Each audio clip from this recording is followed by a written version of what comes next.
खुलुमबाय बे समाव बडलेण्ड इंखं टेलिभिजननि स्टुडिअ आं मिथिका नार्जारी दिनै फुंबिलिनि गाहाय रादाबफ्राव दङ।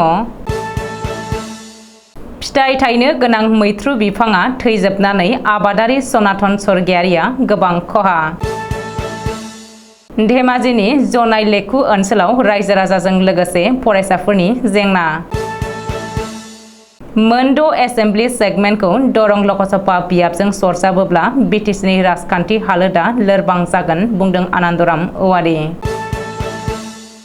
देरगावनि लाहाटियाव साइ वर्ल्ड मुंनि गंसे गला बेखेवदों। दरंआव एएसटिसि गंसे बासआ फुख्रियाव गोग्लैलांनायाव गोबां जखम जादों। मणिपुराव थिउरियानि गुलिजों सासे बिएसएफ जवाननि जिउ खहा। आमेरिकानि गंसे डेल्टा बिरखंआ आगोलनि साखा गैयालासेनो लेन्डिं खालामदों।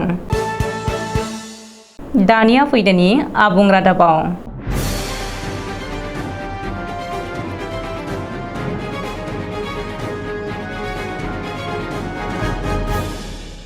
सासे आबादारिनि दुखुनांथाव थासारि।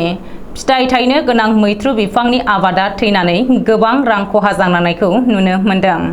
आबाद खहा जानायनि जाहोनाव आबादारिया गोबां जिंगाजों सम बारहोनांदों। बाक्सा जिल्लानि बेन्दोंआव थानाय बरबरी ओनसोल सनाबिर सुबानि जाखांफुनाय आबादारि सनातन स्वर्गियारिया थांना थानायनि जिउ राहा महरै सिगां समफोरनिफ्रायनो आबाद मावनानै सोलिबोबाय थादोंमोन। देग्लाय बोसोरावबो बिथाङा गुबुन बोसोरफोरनि बायदि गोबां मिजिं आरो आसाखौ लानानै गासै 2 बिगाफ्रामसो हायाव खमैबो 350 मैथ्रु बिफांनि आबादखौ मावदोंमोन। नाथाय दुखु गोनां बाथ्राया फिथाइ थायनो गोनां समावनो गासैबो बिफाङा थैजोबलाङो। हरखाबै मा जाहोनाव बिदि थैजोबलांखो आबादारिया साननानै आगोर मोनाखै, जायखौ लानानै बिथाङा खाफाल हमनांगौ जानानै फैदों।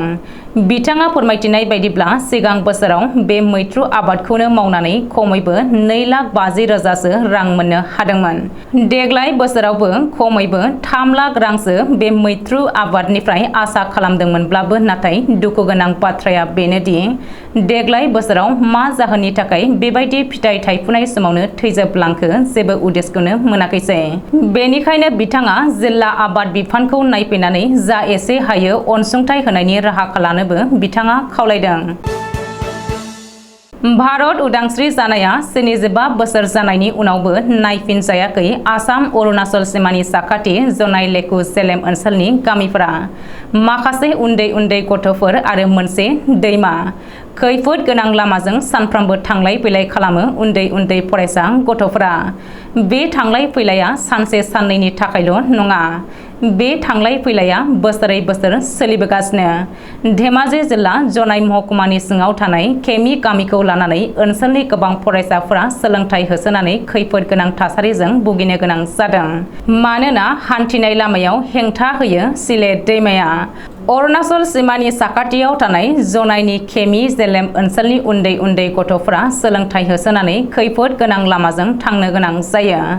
जाहोना जादों हरै दैमा बारनानै गंसेल' दङ केमि जेलेम इंराजि गेजेर फरायसालि। बेनिखायनो केमि जेलेम ओनसोलनि थागिबि सुबुंफ्रा दालां गंसे नांगौ होननानै गोबां बोसोरनिफ्रायनो दाबि दैखांबोदोंब्लाबो सोरखारा दिनैसिमबो नायफिनाखै होननानै बुंथियो उन्दै गथ'फ्रा। आथिखालाव गंसे दालांनि थाखाय आखाइ खबजोबनानै सोरखारखौ खावलायदों बै उन्दै फरायसा गथ'फ्रा। गागि लिरगिरि आसाम सोरखारनि थुनलाइयारि पेन्सन मोनगिरि आरो आथिखालाव बर' रेबग्रा जथुमनि गाहाय नेहाथारि आनन्दराम औवारिया बुंदोंदि आथिखालाव बिटिसिनि मोनद' एसेम्बलि सेगमेन्टनि बायजो दरं लकसभा बियाबजों सरजाबफायोब्ला बिटिसिनि राजखान्थि हालोदा लोरबां जागोन। भारत सोरखारनि बिसायख'थि आय'गआ थांनाय 20 जुन 2023आव गोदान डेलिमिटेसन ड्राफ्ट फोसावनानै बिटिसिनि मोनद' बिधान सभा सेगमेन्ट एबा बियाबखौ नन बिटिसिआव थानाय दरं लकसभा बियाबजों सरजाबफानो नागिरनाया थारैनो भारत संबिजिरनि 6थि फारिलाइनि बेरेखा जादों। बिटिसिनि मोनद' बिधान सभा बियाबखौ दरं लकसभा बियाबाव सोसननो नागिरनाया बिटिसि थागिरिफोरनि राजखान्थि मोनथायखौ फोजोबस्रांनो नागिरदों। गलाघाट जिल्लानि लाहाटी सारियालिनि राडियान कलेजनि साखाथियाव खुंगुर बर' आरो बिक्रम बर' बिथांमोना गोदानै साइ वर्ल्ड मुंनि गंसे गला बेखेवदों। साइवाल बेखेवनाय समाव अरेल एन्ड सार्जन बिफांनि डक्टर प्रणब ज्योति खुरमि बिथाङा बाहागो लानानै बेखेवनानै होयो। फोरमायथिनाय बायदिब्ला खुंगुर बर' आरो बिक्रम बर' बिथांमोना उदालगुरि जिल्लानि भेरगावनि बेबेजियानि। गिबियाव बिथांमोना काजिरङा मुलुगसोलोंसालिनि लांगोनायाव, नैथियाव ONGC कल'नियाव गलाखौ बेखेवजेनदोंमोन। दासिम बिथांमोननि गलाया बेजों गंथाम जाबाय। बे साइवाल गलायाव cold drinks, milk shakes, hot meals, sandwich, French fries, मेरी Maggi, chicken fresh, hot coffee, cold coffee, मम', साय बायदिफोरखौ मोननो हागोन। दावबायारि नोंथांमोनखौ गलाघाट जिल्लायाव दावबायहैयोब्ला लाहोटी सारियालियाव फैनानै साइवाल गलायाव जानाय लोंनायखौ खालामफैनो हागोन। लोगोसे सोरबाफोर गला होनायाव फ्रेन्डलि थाफानो गोसोब्ला 9365186489 नम्बराव फोनांजाब खालामनो हागोन।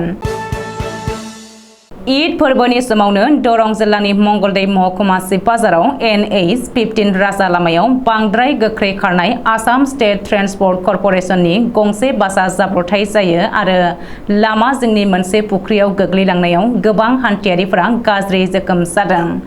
दरं पुलिसनि सुलुङाव फोरमायथिनाय बायदिब्ला बासनि ड्राइभारा बांद्राय गोख्रैथिजों बासखौ सालायदोंमोन। बे समाव रावनिबो जिउ खहा जायाखैब्लाबो नाथाय गोबाङानो गोब्राब जोखोम जादों। पुलिसआ जोखोम जानायफोरखौ थाबैनो जायगानि देहा फाहामसालियाव फाहामथाय होनो थिसनहैदों होननानै मिथिहोदों। मणिपुरनि टेंगनावफाल जिल्लायाव थिउरियानि गुलिजों सासे BSF जवाननि जिउ खहा जादों। BSFनि सुलुङाव फोरमायथिनाय बायदिब्ला थैनाय जवाना 122 BN BSFनिमोन आरो मणिपुरनि टेंगनावफाल जिल्लायाव डिप्लयमेन्ट दंमोन। काउन्टार इन्सार्जेन्सि डिउटियाव मणिपुरनि टेंगनावफाल जिल्ला मरेयाव डिप्लयमेन्ट जानाय 122 BN BSFनि थैनाय जवाननि मुंखौ नरेन्द्र कुमार होननानै सिनायथि होदों। मरे हाथाइखौ थिउरियानि मोनसे हानजाया सावग्रोदोंमोन आरो बेनि उनाव लामायाव एम्बुस खालामनानै थाखानाय थिउरियाफ्रा गुलि गावनायाव BSF जवान नरेन्द्र कुमारा थैनो गोनां जायो। मख'नो गोनांदि बेनि सिगाङावबो मणिपुरनि बिष्णुपुर जिल्लायाव सासे BSF जवाननि जिउ खहा जाखांबाय। आथिखालाव आर्मि आरो आसाम राइफल्सनि गोबां जवानफोराबो मुंख्लं जानांबाय मणिपुरनि बे हारियारि दाङाबाजिखौ होबथानो थांनायाव। आमेरिकानि सरल्टे डगलास इन्टारनेशनेल बिरखं गाथोनाव सा 96 हान्थियारिफोरखौ लानानै आटलान्टा बिरखं गाथोननिफ्राय फैनाय डेल्टा बइं 717आ आगोलनि साखा गैयालासेनो लेन्डिं खालामदों। सानै पाइलटजों लोगोसे 3 केबिन क्रिउ दङमोन बै बिरखंआव। गासैबो हान्थियारिफोरा एफा एनै जोखोम जादोंब्लाबो नाथाय रावनिबो जिउ खहा जायाखैसै होननानै डेल्टा बिरखंनि मावख'गिरिया मिथिहोदों। सुलुङाव फोरमायथिनाय बायदिब्ला पाइलटआ जेब्ला लेन्डिं खालामनो नाजायो अब्लानो आगोलनि साखाया गनानै हायाव गोग्लैग्रोदोंमोन। दिनै फुंबिलिनि रादाबा एसेनोसै। गोजोन्थों।